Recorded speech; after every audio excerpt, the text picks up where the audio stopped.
Uttarakhand PCS mains. देखिए ये पहला लेक्चर है अपना और इथिक्स से स्टार्ट करते हैं। अभी आपको जो फर्स्ट टाइम देख रहे हैं कुछ लग रहा होगा कि हाँ पता नहीं इसमें से आएगा नहीं आएगा, किस तरीके से आगे हमें एडवांस करना है।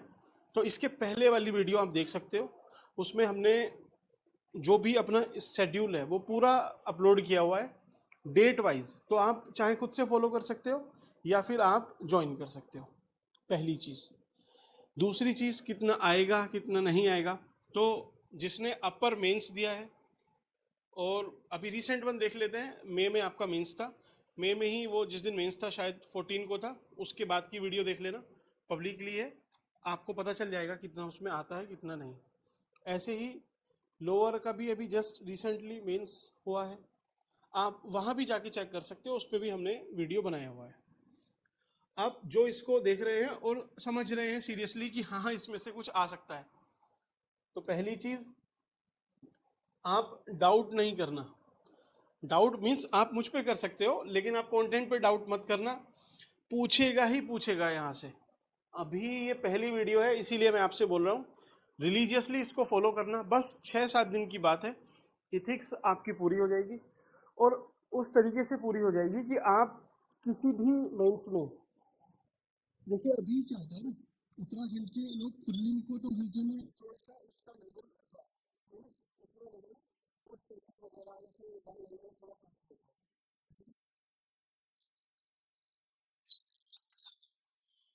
यूपीएससी वाला लेवल नहीं है, लेकिन जो अदर पीसीएस का पीसीएस से भी मुझे थोड़ा सा एक लेवल ऊपर लगता है उत्तराखंड मेंस। तो इसका अपना एक लेवल है, इसको आपने सीरियसली लेना है।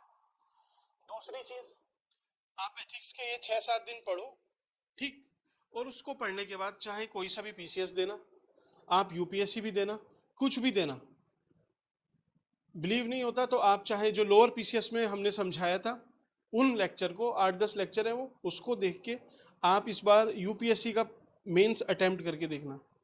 बहुत सारे क्वेश्चन या फिर मोर देन 80% क्वेश्चन आपके अटेम्प्ट हो जाएंगे, ठीक।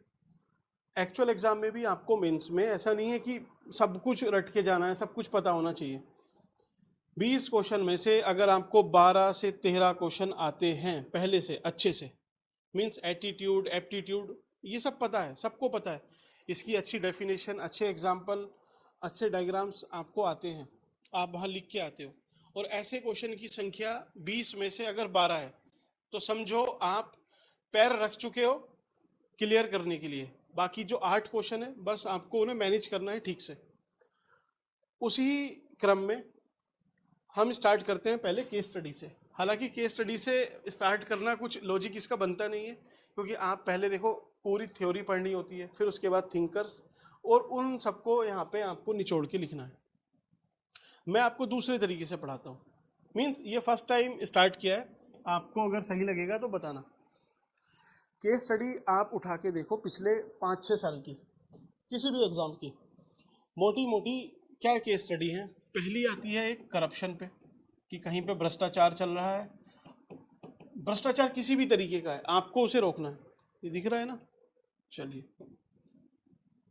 दूसरी केस स्टडी आती है आपसे जो पूछता है personal interest, personal interest versus public, public interest. Means कहीं पे फंसा देगा आपको, आप एक अधिकारी हो या फिर आप एक नॉर्मल इंसान हो, आप अपना इंटरव्यू देने जा रहे हो, आपको दिखता है रास्ते में कोई एक्सीडेंट हो गया है, आप एक ह्यूमैनिटेरियन ग्राउंड भी रखते हैं, तो आप पहले उस व्यक्ति को बचाएंगे या अपना इंटरव्यू देने जाएंगे। तो इनका कोई आंसर नहीं है, आप जो भी लिखोगे वो आपका अपना आंसर है, सही है। अब मार्क्स कैसे मिलते हैं बस वहाँ पे वेरिएशन आता है। तो इसी तरीके से पूछता है करप्शन में भी, कि आपको कोई ऑफिस का एक हेड बनाया गया है, ठीक है, वहाँ पे आप देख रहे हो कि जूनियर लेवल पे काफ़ी ज़्यादा करप्शन है, लोग टाइम पे आते नहीं हैं, आप काम करने के लिए बोलते हो तो काम नहीं करते, तो इस तरीके से वो आपको फंसाना है। मेन मुद्दा है करप्शन। दूसरा ये हितों वाला है, कि आपके व्यक्तिगत हित और जो सामाजिक हित होंगे एक तरफ, या फिर लोक हित जिसको पब्लिक इंटरेस्ट बोलते हैं वो होंगे दूसरी तरफ। तो इस तरह की एक केस स्टडी आपको इस पे मिलती है। तीसरी मिलती है आपसे एनवायरनमेंट पे, मीन्स कि कहीं पे कोई इंडस्ट्री चल रही है, कुछ काम चल रहा है, उससे पर्यावरण का नुकसान हो रहा है, तो आपके लिए तो इजी है आंसर देना कि हाँ उस इंडस्ट्री को बंद कर दो। तो फिर आपको फंसाएगा कि उस इंडस्ट्री के बंद होने से बहुत सारे लोग या फिर उनके बच्चे स्कूल नहीं जा पाएंगे, लोगों की नौकरी चली जाएगी, उनका जो घर चलता है वो बंद हो जाएगा, और एक तरह से क्राइसिस की सिचुएशन आ जाएगी। तो वो आपको फंसाता है, मींस एनवायरमेंट वर्सेस ह्यूमन एंथ्रोपोसेंट्रिसिज्म, कि हमें मानव के केंद्र में विकास करना है या फिर पर्यावरण को केंद्र में रख के।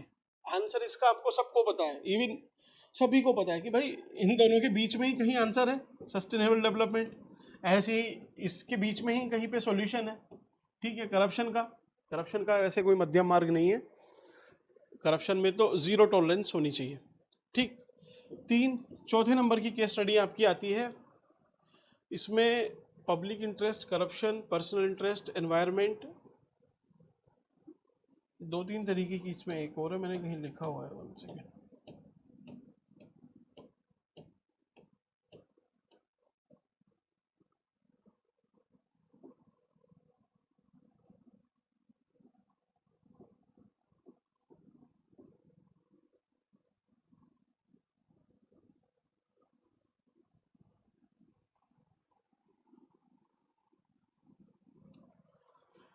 एक केस स्टडी और आती है इसमें, ठीक है, वो अभी निकल रही है दिमाग से। तो ये 4 या 5, इन्हीं को मोल्ड करके वो 5 अलग अलग तरीके बन जाएंगे उसके, उस फॉर्म में आपसे पूछता है। मीन्स एक, हाँ इसमें आती है करप्शन, पर्सनल, पब्लिक, एनवायरनमेंट, और ये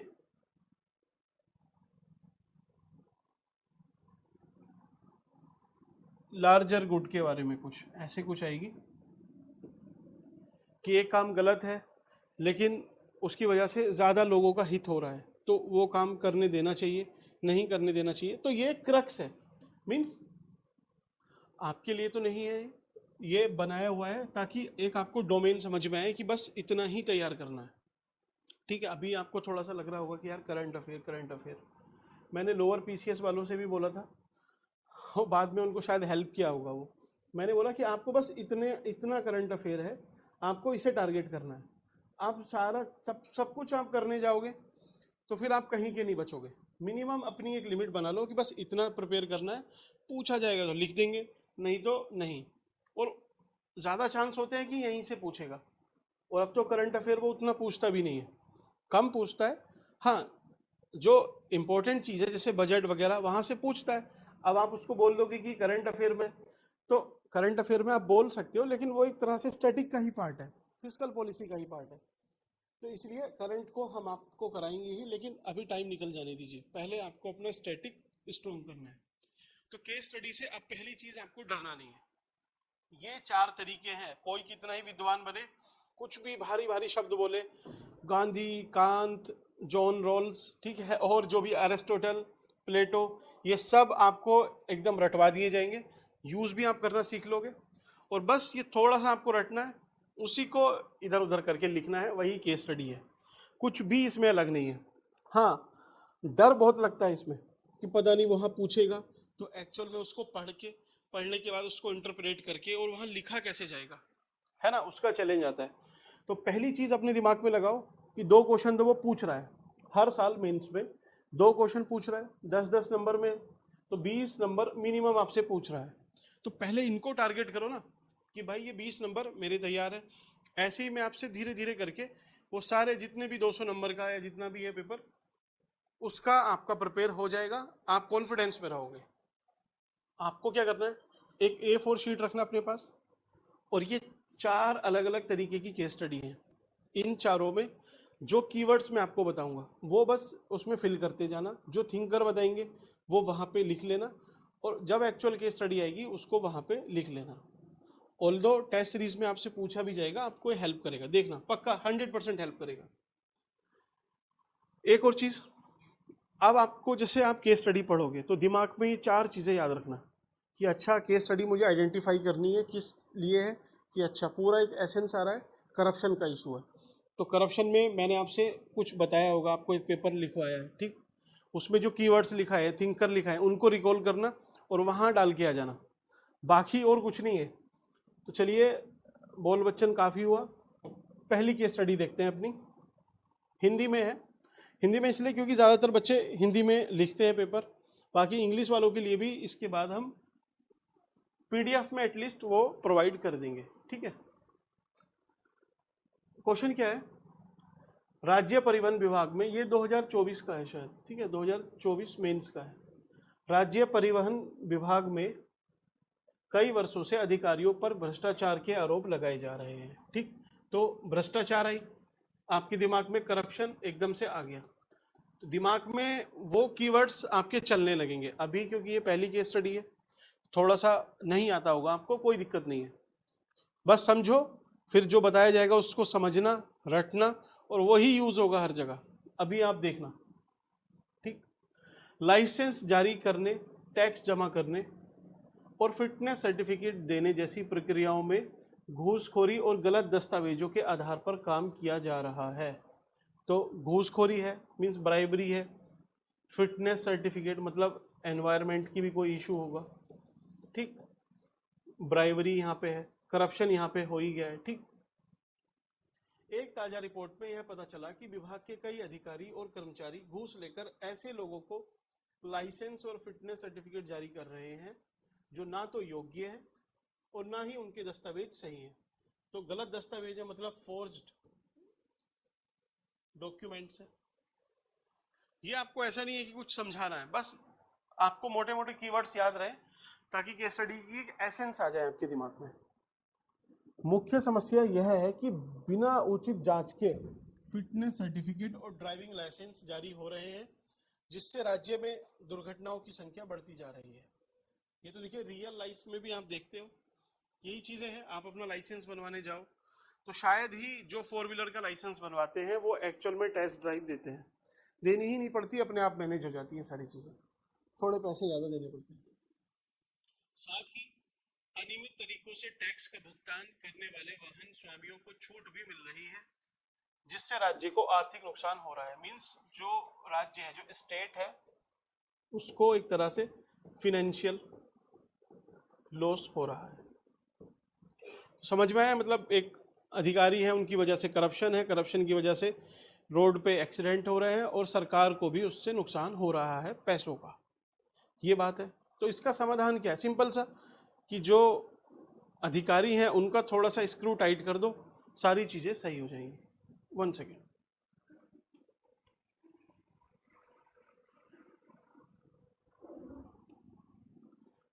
ओके, तो आपको क्या करना है, अधिकारी का थोड़ा सा स्क्रू टाइट करना है, चीजें सही हो जाएंगी, लेकिन इतना भी आसान नहीं है।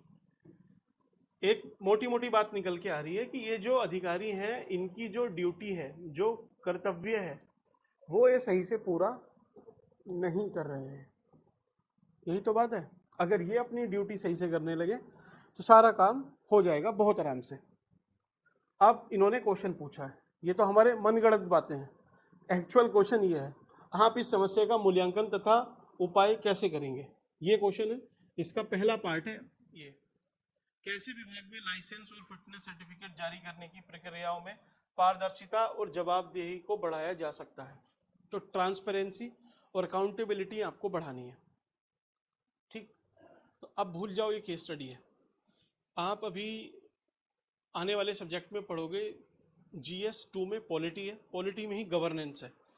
तो गवर्नेंस में जो करप्शन को कम करने के लिए एक चीज़ बहुत अच्छी है, वो है ई गवर्नेंस, कि सारी चीज़ आप डिजिटलाइज कर दो, टेक्नोलॉजी ड्रिवन ले आओ, तो जहाँ पे ह्यूमन का इन्वॉल्वमेंट कम होगा, करप्शन कम हो जाएगा।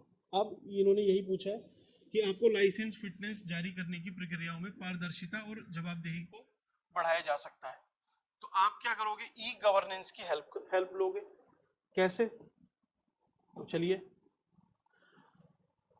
आपको बायोमेट्रिक और डिजिटलाइजेशन या डिजिटलीकरण, हिंदी में इसको बोलते हैं, और ई गवर्नेंस, इन सब की मदद से सभी आवेदन, भुगतान और प्रमाण पत्र ऑनलाइन हो, लाइसेंस व फिटनेस सर्टिफिकेट पर QR कोड आधारित सत्यापन लागू हो।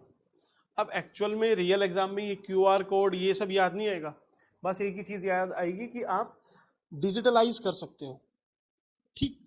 डिजिटलाइजेशन से या टेक्नोलॉजी की मदद से करप्शन कम होता है। आप अभी के लिए एग्जांपल देखो, पीएम किसान में सरकार 6,000 रुपये डाल रही है साल में किसानों के अकाउंट में, तो वो डायरेक्टली उनके अकाउंट में आ रहे हैं। अगर वो किसी मीडिएटर के थ्रू या बैंक के थ्रू आपको प्रोवाइड करते, मीन्स बैंक में कोई ऑफिसर अपॉइंट करते, वो आपको पैसे देगा, तो वो ऑफिसर अपना हिस्सा उसमें काट के रखता है। लेकिन अब डायरेक्टली आपके अकाउंट में आ रहे हैं, तो उससे करप्शन देखो कम तो हुआ है। ऐसे ही अब चलिए, ये तो काम आपने किया। फिर सीसीटीवी निगरानी, टेस्ट, निरीक्षण और प्रमाणन प्रक्रियाओं को रिकॉर्ड किया जाए ताकि अधिकारी की मनमानी घटे। अब देखिए, करप्शन कम करने के लिए आपको ह्यूमन का इन्वॉल्वमेंट कम करना है। बस सिंपल सा दिमाग में रखना, कभी भी जहां पे ह्यूमन इन्वॉल्व होगा, यहीं पे नहीं, आप यूएस चले जाओ, नॉर्वे, स्वीडन, फिनलैंड, बस वो 2-3 कंट्री है जहां पे कम है करप्शन, खत्म वहां भी नहीं है। तो हर जगह मोर और लेस करप्शन तो है। उसको कम करने का एक ही तरीका है कि आप ह्यूमन का इन्वॉल्वमेंट कम से कम कर दो। तभी तो सरकार भी लेके आई है मिनिमम गवर्नमेंट मैक्सिमम गवर्नेंस की। गवर्नमेंट का जो स्ट्रक्चर है, जो लोग हैं, वो कम करो, गवर्नेंस को बढ़ाना है हमें। ठीक, तो ये आपका समझ में आया। आज भी देखो, आप कोई अधिकारी अगर घूस लेता है, तो अगर आपके हाथ में फोन है, वो एंट्री ही नहीं देगा आपको, अगर उसको घूस लेनी है तो। और लेनी भी है तो फिर किसी और के थ्रू वो करप्शन करेगा, मीन्स अपना कोई मीडिएटर बैठा रखा होगा, उसको आप दे दो, वो उससे ले लेगा, उस तरीके से। क्योंकि डर है कि कहीं कोई रिकॉर्डिंग ना कर ले और फिर सोशल मीडिया पे नहीं डाल दे। तो सीसीटीवी से ये फायदा होगा। एक पब्लिक डैशबोर्ड भी बनाया जाए जिसमें लंबित स्वीकृत आवेदनों की स्थिति सभी के लिए उपलब्ध हो, जिससे पारदर्शिता सुनिश्चित हो। मीन्स एक पब्लिक डैशबोर्ड बना दो, उसमें उनको पता रहना चाहिए कि हमने आवेदन किया, हमारा आवेदन कहाँ पहुंचा, निरस्त तो नहीं हुआ, कोई इसमें इशू तो नहीं है, तो उससे भी फायदा होता है। फिर हर स्तर पर नामित अधिकारी की जिम्मेदारी तय हो, रिस्पॉन्सिबिलिटी फिक्स करनी पड़ेगी। यदि अनियमितताएं पाई जाए तो सख्त उसको पेनल्टी या फिर ऐसे प्रोविजन हमें रखने पड़ेंगे। ठीक, स्वतंत्र ऑडिट और शिकायत निवारण, समय समय पर बाहरी एजेंसी से ऑडिट हो तथा ऑनलाइन शिकायत पोर्टल पर हो। मीन्स एक ग्रीवियंस रिड्रेसल या कंप्लेन वाली कोई चीज होनी चाहिए। अब करप्शन के लिए आपको लग रहा है कि यार ये तो इतना टेक्निकल चीज है, हम कैसे सोल्व करेंगे? आप इन्हीं को रट लो। ठीक, अब मैं आपको दूसरी केस स्टडी देता हूँ कि सपोज पुलिस डिपार्टमेंट में बहुत ज्यादा करप्शन है, वहां पे कोई एफआईआर लिखाने जाए तो वो नहीं लिखते हैं, उल्टा उसके ऊपर पेनल्टी डाल देते हैं। कोई शिकायत करे तो शिकायत भी उन्हीं की जांच वही करते हैं, तो वो उल्टा और उसको पीटते हैं, कस्टोडियल डेथ होती है। मीन्स करप्शन के उसमें जनरली जो हमें समझ में आता है कि ठीक ठाक रहता है। अब आपको करप्शन खत्म करना है, तो आप क्या करोगे? ये चीज वहां पे चिपका दो। पुलिस में भी पूछे तो क्या करो कि डिजिटलाइज कर दो, ऑनलाइन एफआईआर, ई एफआईआर। उसके बाद सीसीटीवी से निगरानी करो सारे पुलिस वालों की, उनकी चाहे वर्दी पे लगा दो या फिर थाने में लगाओ, जहां इन्वेस्टिगेशन हो रही है उसमें सीसीटीवी की फुटेज होनी चाहिए। एक पब्लिक डैशबोर्ड बनाओ कि मैंने एफआईआर किसी पे दायर की, तो मेरा स्टेटस कहाँ तक पहुंचा, क्या उसकी जांच चल रही है, क्या वो निरस्त हुई, क्या उसको सजा मिली नहीं मिली, उसको उठाया, क्या हुआ, कुछ नहीं। ये सारी चीजें पता होनी चाहिए। कौन सा ऑफिसर है जो उसकी जांच कर रहा है, ठीक है। जवाबदेही तंत्र, अगर कुछ गड़बड़ी पाई जाए तो वो अधिकारी, उसकी जिम्मेदारी तय हो, उसके ऊपर दंडात्मक कार्रवाई हो। ठीक, और फिर भी इन सब चीजों से पब्लिक संतुष्ट नहीं है तो उनके खिलाफ शिकायत भी कर पाए। 2006 का प्रकाश सिंह का एक जजमेंट है, उसमें सुप्रीम कोर्ट बोलते हैं कि आप एक काम करो, जैसे पुलिस स्टेशन है उसी के बगल में आप एक ऐसा थाना बनाओ जहां पे पुलिस वालों के खिलाफ कंप्लेन हो। समझ रहे हो आप? लेकिन वो अभी तक लागू नहीं हुआ है। क्यों? क्योंकि वो हो जाएगा तो फिर पुलिस भी अपना काम कर पाए नहीं कर पाए। एटलीस्ट अभी तक तो ये आर्ग्यूमेंट दिए जा रहे हैं कि पुलिस की एफिशिएंसी कम हो जाएगी, वो फिर डर के काम करेगी। अब ये सरकार को तय करना है, हालांकि अभी इस पर कुछ काम नहीं हुआ है। लेकिन हाँ, अगर हाँ थाने ऐसे बन जाएंगे कि पुलिस में आप शिकायत करते हो लेकिन आपको पुलिस की ही शिकायत करनी है, तो आप वहाँ जा सकते हो, फिर आपकी शिकायत का निपटारा वो सब वो करेंगे। तो करप्शन का जहाँ भी आए, इस तरीके से इन 4-5 पॉइंट से वहाँ चिपका के आप निकल जाओ। ठीक, ये तो एक तरीका है, अभी और तरीके आएंगे, बस इतना आप इसको याद कर लो। अगर आपको डाउट हो कि हाँ रेक्टाफिकेशन या फिर इतनी टेक्निकल चीज़ हम रियल एग्जाम में नहीं सोच सकते, तो याद करो इसको बस। और याद करने में कुछ भी नहीं है, आपको 2 बार मैंने बताया, तीसरी बार आप खुद से कहीं अप्लाई करके देख लो, तो ये आपका सोल्व हो जाएगा। ठीक, अभी वो तो एक पार्ट था क्वेश्चन का। दूसरा पार्ट क्या है? ठीक है, दूसरे पार्ट में पूछ रहा है क्या कठोर कानूनी व्यवस्था और तकनीकी निगरानी, टेक्निकल मॉनिटरिंग एक तरह से, जैसे उपाय विभाग में भ्रष्टाचार को नियंत्रित करने में सक्षम हो सकते हैं। मीन्स आप कोई टेक्निक यूज कर रहे हो, टेक्नोलॉजी यूज कर रहे हो और बहुत कठोर कानून यूज कर रहे हो, तो क्या करप्शन कम हो जाएगा? आंसर क्या होगा आप बताइए, चलिए। भी ऑब्वियसली कुछ हद तक कम होगा, लेकिन पूरा खत्म नहीं होगा। क्यों? उसको समझते हैं। ये देखिए, आपको याद ऐसे ही याद रखने हैं। आप एक बार इसको याद कर लोगे, एक बार कहीं यूज करोगे, तीसरी बार फिर नेचुरली आपके पेन के फ्लो से निकल जाएगा। ठीक, पहले हमें बोलना है हाँ कि भाई तकनीक से, टेक्नोलॉजी से, और दूसरा क्या था उसमें, टेक्नोलॉजी और कठोर कानून मीन्स हार्श पनिशमेंट से क्या हम करप्शन कम कर सकते हैं? तो हाँ, कर सकते हैं। कठोर कानूनी व्यवस्था और तकनीकी निगरानी दोनों भ्रष्टाचार को नियंत्रित करने में सक्षम है। जैसे कानूनी व्यवस्था, जैसे संपत्ति जब्ती, निलंबन से आदमी में डिटरेंस आता है, मीन्स डर पैदा होता है, डिटरेंस इफेक्ट पैदा होता है। जबकि तकनीकी निगरानी, सीसीटीवी, ई गवर्नेंस, बायोमेट्रिक, इन सबसे पारदर्शिता और साक्ष्य संग्रह आसान हो जाता है। बात ये भी सही है कि हाँ भाई करप्शन कम हो तो सकता है इन सब चीज़ों से। जैसे अभी सरकार कुंभ मेला जैसे यूपी में हुआ था, तो वहाँ पे सीसीटीवी से मॉनिटरिंग कर रही थी। ठीक, और जितने भी दस्तावेज हैं, सारी चीज़ें ई गवर्नेंस के थ्रू ही उन्होंने चलाई। तो जो करप्शन होता था, जैसे पहले एक बार शायद उत्तराखंड में ही हुआ था, कुंभ का ही एक केस था कि जो चूना आता है बिखरने के लिए वहाँ पे, जिससे एरो नहीं बनाई जाती उसमें कि आप इधर से जा सकते हैं, फिर लिखा जाता है उसमें, रोड पे लिखा जाता है, एरो उससे बनाए जाते हैं, रोड के दोनों तरफ वो चूना बिखेर देते हैं ताकि लोगों को पता रहे कि हाँ हमें इधर जाना है, इधर जाना है, ऐसे जाना है। तो उस चूने में भी घोटाला हुआ था, और छोटा मोटा नहीं, बहुत बड़ा घोटाला था चूना। उसकी कीमत कुछ और थी, लगाई कुछ और, उन्होंने गिराया, फिर बोला कि वो पानी से वॉश आउट हो गया। इस तरीके का कुछ मैटर था, एग्जैक्ट तो मुझे याद नहीं है अभी। तो ऐसा था, अगर उसकी निगरानी की जाए सीसीटीवी से कि हाँ भाई एक्चुअल में इन्होंने चूना वहां पे लगाया नहीं लगाया, तो वो तो चूना लगाया मीन्स आपने सड़क पे चूने से मार्किंग की या नहीं की, नहीं की तो सीसीटीवी में वो दिखेगा नहीं, और की है तो सीसीटीवी में दिख जाएगा।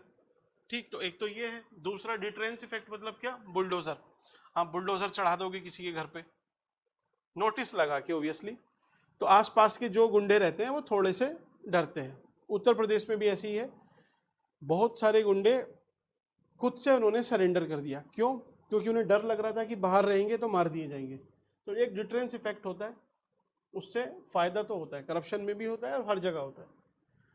परंतु केवल दंडात्मक उपाय पर्याप्त नहीं है, साथ ही एथिकल लीडरशिप, इंटीग्रिटी ट्रेनिंग और इंस्टीट्यूशनल रिफॉर्म भी जरूरी है। इसको रट लेना। ठीक, ये आपको छोटा लग रहा है, लेकिन जब आप लिखोगे तो 2-3 लाइन आपकी ये लेगा एक्चुअल कॉपी में, और बहुत वेट उसमें ऐड करेगा। जो हिंदी वाले हैं वो भी इसको इसमें लिख सकते हैं, इंग्लिश में ऐसे लिख सकते हैं, कोई दिक्कत नहीं है। अब आपको थिंकर याद रखना है, तो थिंकर इसमें याद रखना बेंथम, जेरेमी बेंथम के उपयोगितावादी, जिसको यूटिलिटेरियनिज्म बोलते हैं, के अनुसार ऐसे कदम सामूहिक हित को बढ़ाते हैं। कॉमन गुड जो होता है, कॉमन गुड इंग्लिश वालों के लिए कॉमन गुड, कि भाई सबका भला हो, तो ये एक तरह से उसको बढ़ाते हैं। दूसरा याद रखो, एरिस्टोटल की वर्च्यू इथिक्स के अनुसार अधिकारियों में नैतिक आचरण की प्रवृत्ति विकसित करते हैं। तो ए का उल्टा वी, बस ऐसे याद रखना। अरस्तु ने क्या बोला है वर्च्यू इथिक्स के लिए? सद्गुण, कि आपका जो सद्गुण है वो अगर आप उसके हिसाब से कार्य करते हो तो उसमें आपका नैतिक आचरण डेवलप होता है। तो करप्शन करप्शन में इंटीग्रिटी, लीडरशिप, इंस्टीट्यूशनल रिफॉर्म, एक ये कीवर्ड याद रखना, 2 थिंकर याद रख लेना, ठीक। और टेक्नोलॉजी की मदद से आप कम कर सकते हो। तो ये तो हुआ, हाँ करप्शन कम हो रहा है। दूसरा, नहीं भाई करप्शन कम नहीं हो सकता सिर्फ इन चीज़ों से, जैसे भ्रष्ट अधिकारी तकनीकी प्रणालियों को दरकिनार करने के रास्ते ढूंढ लेते हैं। आप टेक्नोलॉजी कितनी अच्छी ले आओ, जिसको करप्शन करना है वो उसमें भी लूप होल्स ढूंढ ही लेते हैं। तो एक ये बात एकदम वैलिड है, एक पॉइंट। दूसरा, कठोर कानून अक्सर हैरेसमेंट या ओवर रेगुलेशन का कारण बन जाते हैं। अगर कोई कानून कठोर है तो एक तरह से वो इंस्पेक्टर राज को उल्टा बढ़ावा देता है, क्योंकि कानून को एनफोर्स करेगा कौन? कोई अधिकारी ही करेगा। अगर अधिकारी करेगा तो वो उसका मिसयूज भी कर सकता है। तो एक दूसरा चैलेंज ये भी आता है इसमें हैरेसमेंट का। तीसरा, तकनीकी निगरानी महंगी होती है और छोटे शहर ग्राम स्तर पर उसका प्रभावी क्रियान्वयन कठिन होता है। अभी सीसीटीवी आप हर गांव में या उत्तराखंड के ऊपर पहाड़ पे हर जंगल में नहीं लगा सकते हो। छोटे छोटे गांव हैं, अब वहां पे कितने सीसीटीवी लगाओगे? तो ये फीजिबल और वायबल अभी नहीं है। हाँ, धीरे धीरे होने लगेगी। सबसे बड़ा पहलू, नैतिकता व चरित्र निर्माण। अगर किसी अधिकारी में इंटीग्रिटी और ड्यूटी सेंस है तो वो काम सही कर लेगा, और नहीं है तो वो सारी चीजें विफल कर देगा। तो आपका कंक्लूजन क्या निकलेगा कि भाई हमें टेक्नोलॉजी प्लस कानून, लॉ, इसकी तो जरूरत है ही, साथ में एथिकल लीडरशिप, इंटीग्रिटी, ठीक है। बाकी जितने भी इथिक्स के कीवर्ड्स हैं वो यहाँ पे लिख सकते हो। इन दोनों का अगर समन्वय होगा तो करप्शन कम हो जाएगा। ये है आपकी करप्शन की चर्चा। 2 क्वेश्चन हुए आपके। तीसरा था, टैक्स चोरी को रोकने और राजस्व में सुधार लाने के लिए किन कदमों को लागू किया जाना चाहिए? तो आपको टैक्स चोरी रोकनी है, ठीक।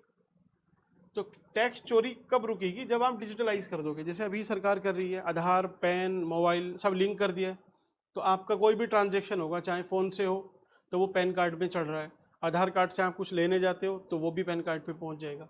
तो डिजिटलाइजेशन से, इन यूपीआई बैंकिंग, इन सब से अगर ये मैंडेटरी हो जाता है वहाँ पे पेमेंट करना, तो वो थोड़ा सा आसान रहेगा। दूसरा, टेक्निकल मॉनिटरिंग, वाहनों में जीपीएस, कैमरा से ट्रैकिंग, टैक्स रिकॉर्ड से तुलना, इन सब से आप कर सकते हो। तीसरा, रसीद जो होती है वो आपको सेंट्रलाइज्ड मिलनी चाहिए। मीन्स ऐसे नहीं, जैसे आप पीवीआर में जाते हो तो आपको ऐसे नहीं है कि वो हाथ से कोई टिकट बना के अंदर एंट्री दे देंगे। ऐसे तो जो गेट पे खड़े हैं वो अपने रिश्तेदारों को अंदर ही लगा देंगे। आपको एक क्यूआर कोड दिया जाता है, उस क्यूआर कोड को आप स्कैन करोगे तब अंदर जाओगे, चाहे आप रिश्तेदार हो या कुछ भी हो। तो एक ये पॉइंट है आपका। फिर आप जो दंड देते हो वो सख्त तो होना ही चाहिए, जो जुडिशियल प्रोसेस है वो भी बहुत तेज होनी चाहिए, स्पीडी होनी चाहिए, तभी करप्शन कम होगा। और जो एक्सचेकर को लॉस है, मतलब जो सरकार को नुकसान हो रहा है, वो भी कम हो पाएगा, ठीक। ईमानदार करदाताओं को छूट, रिबेट और टैक्स कंप्लायंस रिवार्ड स्कीम देनी चाहिए। सो बिहेवियरल इकोनॉमिक्स ये बोलता है कि इंसान, सपोज यहां पर इंफॉर्मेशन है, इंसान को यहाँ पे है इंसान, तो उसको कम सूचनाएं प्राप्त है, ऊपर बढ़ता है बढ़ता है बढ़ता है, ठीक है। ऐसे वो अगर यहाँ पर है तो उसको पूरी सूचना प्राप्त है लगभग, ठीक। इसी से यहीं से ड्रॉ होता है रेशनैलिटी का, कि आदमी पूर्णतः तार्किक है। तो यहाँ पर जो इंसान होता है उसको तो प्योर इंफॉर्मेशन भी है, सारी इंफॉर्मेशन है, और वो तार्किक भी है, ठीक। लेकिन ऐसे ज्यादातर लोग नहीं है, ज्यादातर क्या, मोर देन 90% इस कैटेगरी में आते ही नहीं है। जो एक नॉर्मल फिगर रहती है वो ऐसे रहती है कि इंसान को एक लिमिटेड नॉलेज है और लिमिटेड रेशनैलिटी है। तो वो क्या है, बाउंडेड रेशनल है, बाउंडेड रेशनल, तार्किक है, रेशनल, ठीक। तो ये है बिहेवियरल इकोनॉमिक्स की, आप उसको यहां से अब नज कर सकते हो। मींस आप उसको जिस डायरेक्शन में मोड़ना चाहो आप उसको मोड़ सकते हो। आप देखो अभी फ्लिपकार्ट पे बिग बिलियन डेज आने वाले हैं। बिग बिलियन डेज कब से हैं? शायद 23 सितंबर से हैं। तो उसमें कुछ है, क्या है? कोई आपको चीज़ फ्री में मिल जाएगी? नहीं मिलेगी। जो दाम थे वो थोड़े बहुत कम हो जाते हैं और उसकी वजह से लोग ज़्यादा शॉपिंग करते हैं। ज़्यादा शॉपिंग वो इसलिए कर लेते हैं, उन्हें लगता है कि रेट कम मिलेगा, लेकिन एक्चुअल में उतना अंतर आता नहीं है।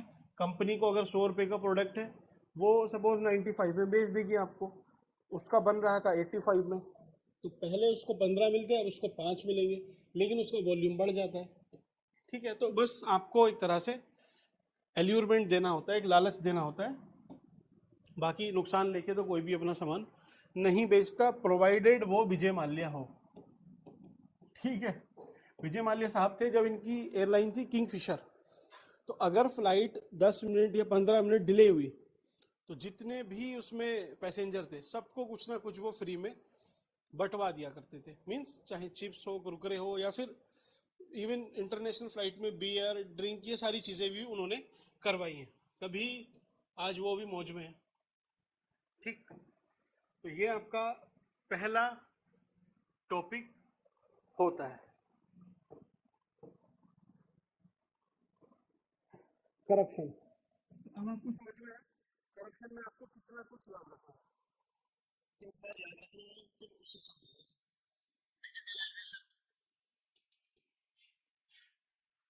डिजिटलाइजेशन इसको याद रखना है। देन ये तरीके याद रखने, बेंथम को याद रख लेना, एरिस्टोटल को। ये आपको क्वेश्चन में हर जगह इतनी बार यूज हो गए, सब रट जाएंगे। अभी क्योंकि ये पहला लेक्चर है, मैं समझ सकता हूँ कि आपके लिए थोड़ा सा अभी इनिशियली इशू आएगा जो फर्स्ट टाइमर है। बाकी कोई नहीं, आप बस अभी ट्रस्ट रख के चलो, धीरे धीरे जब आपके 6-7 दिन ये पूरे हो जाएंगे, जिस दिन भी आपका टेस्ट होगा, शायद 28 को है, 27 को है, देखना आप कंफर्टेबली विद कॉन्फिडेंस आराम से लिखोगे। ठीक है, तो पहला आपका ये पूरा होता है। दूसरा, चलिए इसकी थोड़ी सी आपको टेम्पलेट बता देते हैं। ये तो क्वेश्चन आपका करप्शन पे था, तो करप्शन कैसे कम होगा ये सब चीज़ें आपने देख ली। क्वेश्चन पूछा जाएगा, आप लिख लोगे। फिर भी कुछ रैंडम सा उसने पूछ लिया करप्शन पे, तो आप कैसे दिमाग में आपके वो पॉइंट आएंगे, उसके बारे में ये है कि देखिए करप्शन होता क्यों है। पहली चीज़ कि जो प्रक्रिया है वो बहुत जटिल होती है। आप बैंक में लोन पास कराने जाओगे तो उनको क्या चाहिए? पहले ये वाला सर्टिफिकेट चाहिए, फिर पैन कार्ड चाहिए, आधार कार्ड चाहिए। वो तो फिर भी आप अरेंज कर लोगे। आपको अगर लैंड पे लोन चाहिए तो उसका एक 12 साल का पूरा डॉक्यूमेंट निकलवाते हैं, फिर उस पर देखते हैं कि नो ड्यूज तो नहीं है। आप फिर उस वाली बैंक से जाइए, वहाँ से नो ड्यूज लेके आइए। मीन्स इतना कॉम्प्लेक्स प्रोसेस है कि आदमी क्या करेगा कि यार ठीक है, आप 1000 रुपये, 2000, 5000 आप ही रख लो, बस इन सब झंझट से बचा लो, हमें हमारे जो भी लोन का एक अमाउंट है वो प्रोवाइड कर दो। तो क्योंकि प्रक्रिया बहुत जटिल है, इस वजह से करप्शन है। अब मैं आपसे बोलूँ कि बैंकिंग में आपको करप्शन कम करना है तो क्या करो? सिंपली डिजिटलाइज कर दो, सारे अपने डॉक्यूमेंट्स अपलोड किए, बैंक वहाँ से अप्रूव करेगा, सीधे आपके खाते में पैसे आ जाएंगे। ये अगर प्रोसीड हो जाएगा तो फिर वो भी सही है। दूसरा कारण क्या है? जवाबदेही की कमी, अकाउंटेबिलिटी नहीं है। अब देखिए करप्शन में कोई सपोज एक बैंक का मैनेजर ही है, ठीक, वो आपको एक लोन पास करा देता है जबकि आपकी लिमिट कम है, सपोज 1 लाख की है, उसने आपको 5 लाख का लोन पास कराया, तो आप क्या करोगे?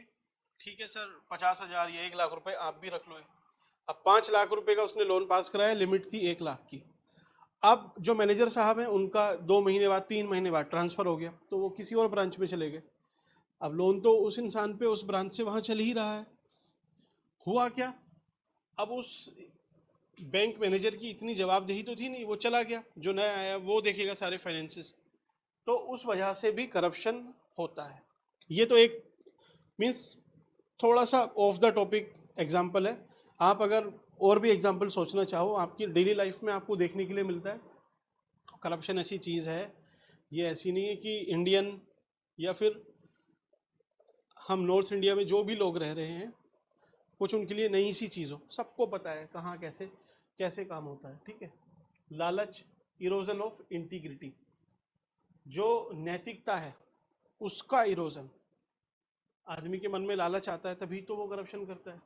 फिर आती है संस्थागत, इंस्टीट्यूशनल वीकनेस, इंस्टीट्यूशनल वीकनेस, कमजोरी, कि जो संस्थाएं हैं वो ही अपने आप में कमजोर हैं।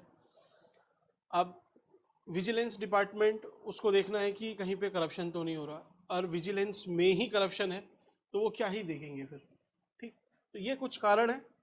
आप इनको ऐसा मत समझना कि ये एक ही चीज़ है।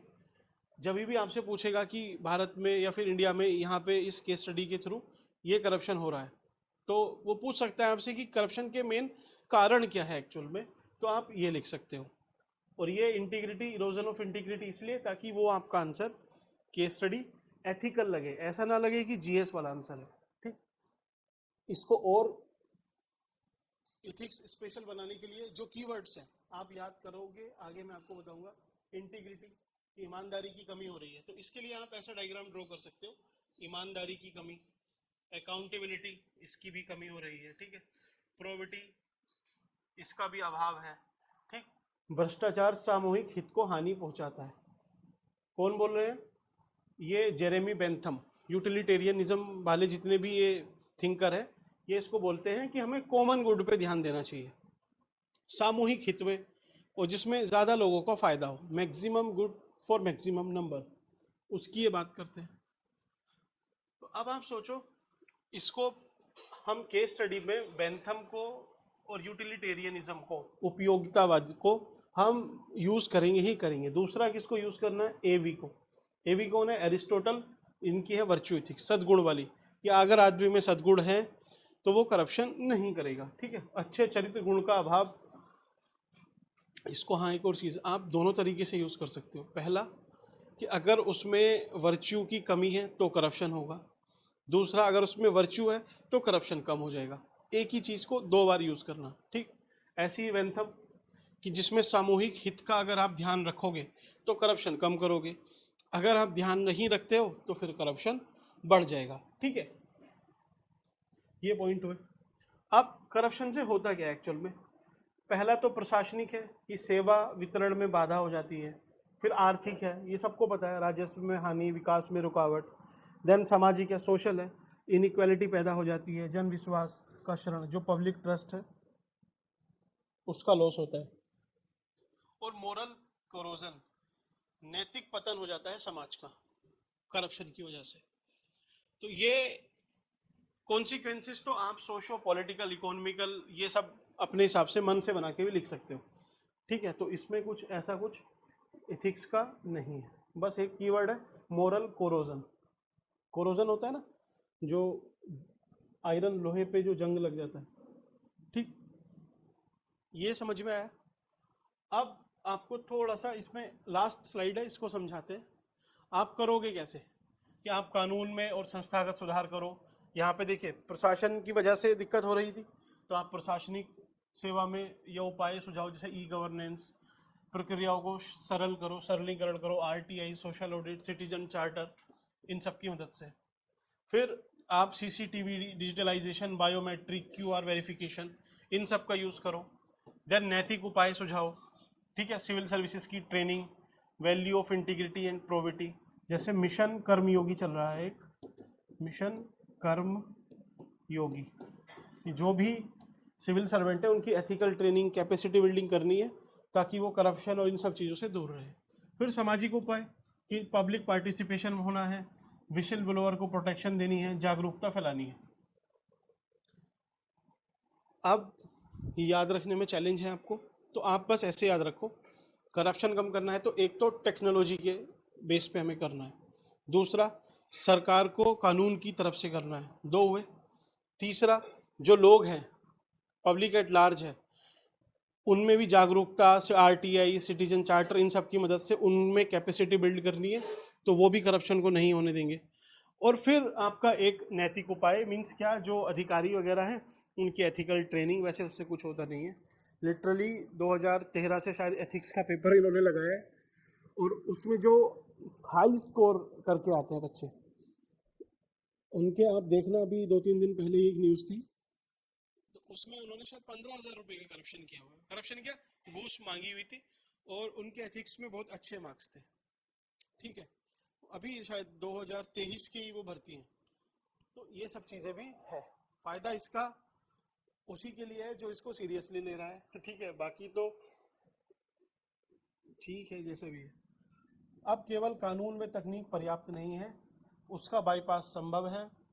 इसीलिए हमें एथिकल रीओरिएंटेशन और लीडरशिप से ही हम वास्तविक परिवर्तन लेके आ सकते हैं।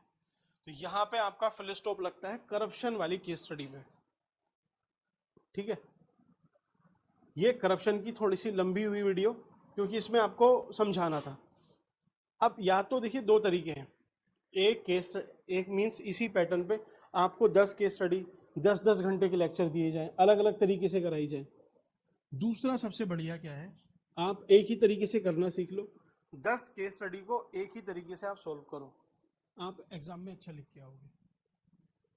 क्यों? आप समझो इस चीज को। वो 2 केस स्टडी पूछ रहा है, 1 और 2।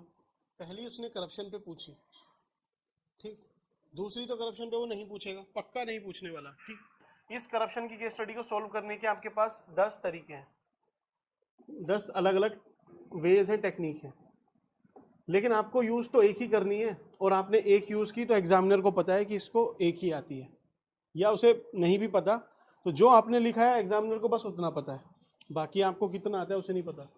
तो मैं आपसे बोल रहा हूँ, आप एक ही तरीका इसको इस्तेमाल करो, उसी से करप्शन की केस स्टडी हैंडल करनी सीख लो, तो फिर आप आराम से करप्शन पे आएगा लिख के आ जाओगे।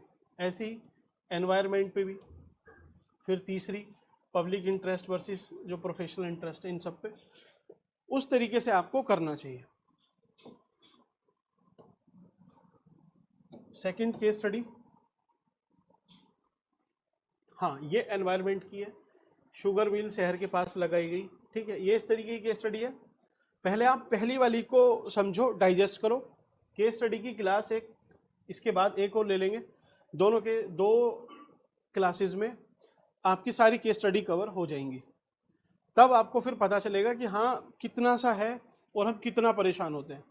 लिटरली आप बिलीव रखना, आप आज और ये कल 2 क्लास देख लोगे, जो एग्जाम में पूछा जाएगा, मैं टेस्ट सीरीज के लिए नहीं बोल रहा हूँ, टेस्ट सीरीज में तो कोई कुछ भी बना सकता है, जो एग्जाम में पूछा जाएगा एग्जाम के अगले दिन आप आके, मैं वीडियो बनाऊंगा, आप कमेंट सेक्शन में लिख देना कि वो जो आपने बताया वो नहीं आया, या फिर वो हमें सही से यूज नहीं हुआ, बैकफायर किया, हमें लॉस हुआ।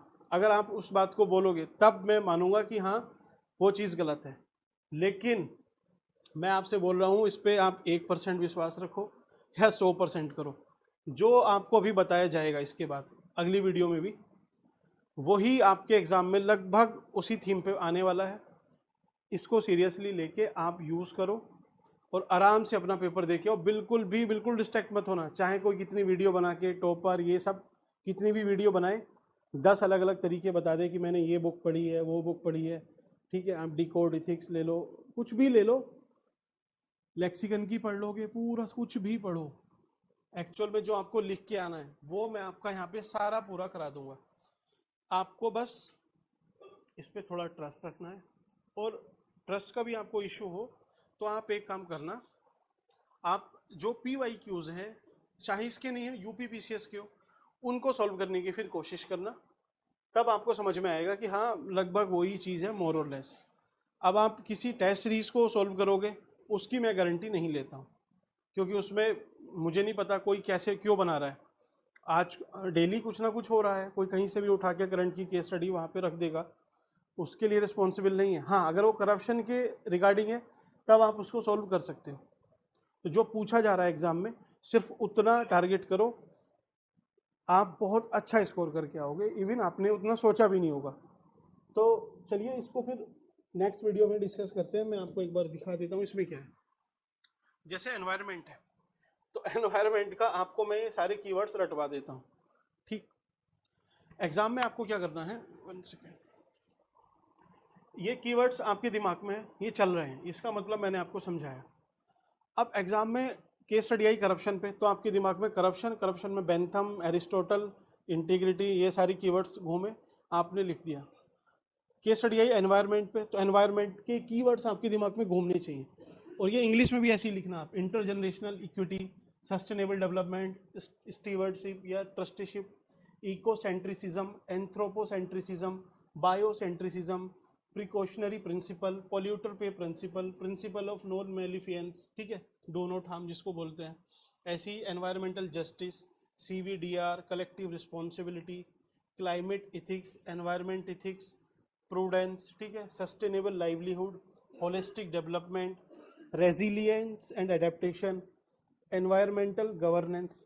जो हिंदी वाले हैं आपको भी कीवर्ड ऐसे याद रखने हैं और इंग्लिश में ही लिख के आना, बाकी लैंग्वेज हिंदी में, लेकिन कीवर्ड्स अंडरलाइन करके पूरा केस स्टडी कीवर्ड्स पे लिख लोगे आप, कुछ नहीं भी याद आया तो, ठीक है।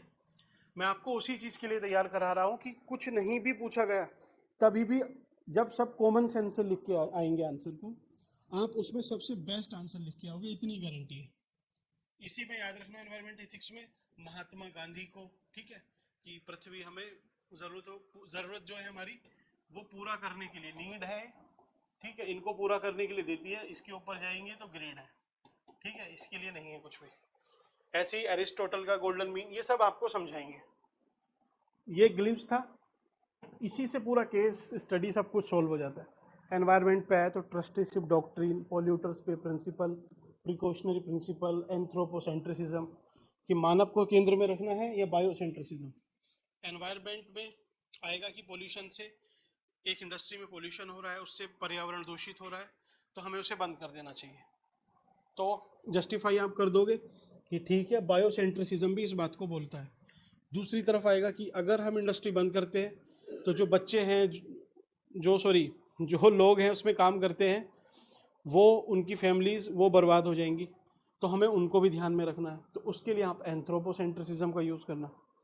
डबल एज स्वर्ड्स, दोनों तरफ से काटो उसी चीज़ को, मीन्स कम पढ़ो, उसको अच्छे से डाइजेस्ट करो और फिर अच्छे से उसको लिख के आओ, बस इतना काम है। अब इसके तो प्रो एंटी आर्ग्यूमेंट है,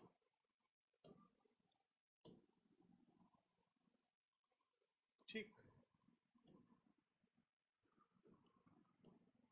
ये सारे आपके PYQs हैं, यूके PCS के PYQs हैं, केस स्टडी। आप एक बार ये सॉल्व करा देंगे आपको, फिर आप कभी नहीं फंसोगे, केस स्टडी में नहीं फंसोगे, 20 नंबर आपके सिक्योर हो गए। बस 2 कराएंगे आपको, 3 केस स्टडी खुद से प्रैक्टिस करनी है, टेस्ट में जो पूछी जाएगी उसको लिख लेना, और एग्ज़ाम तक बस इसको मत टच करना। एग्ज़ाम से 1 दिन 2 दिन पहले एक बार रिवाइज करके एग्ज़ाम दे आना, बहुत आराम से बहुत बढ़िया से एग्ज़ाम लिख के आओगे, ठीक है।